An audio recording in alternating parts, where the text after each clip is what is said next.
শোনো, কেউ যতই নিজের হোক কেন, সবার আগে নিজেরটাই দেখে। সময় হচ্ছে এমন একটা জিনিস না, কাউকে অতটুকুই দেওয়া উচিত যতটুকু দরকার।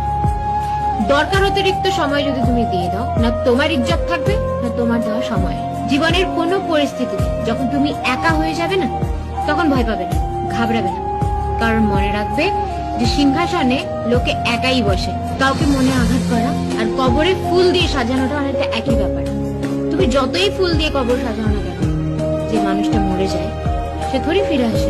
জীবনে সম্পর্ক বানালে এমন ভাবে সম্পর্ক বানাও যে তাকে তোমাকে মিথ্যে কথা বলার দরকারই পড়বে না, আর তোমার তার ব্যাপারে সত্যিটা জানার দরকারই পড়বে না। কারোর মনে থেকে যাওয়া আর কারোর মন থেকে যাওয়া দুটোই মানুষের ব্যবহারের উপর নির্ভর করে।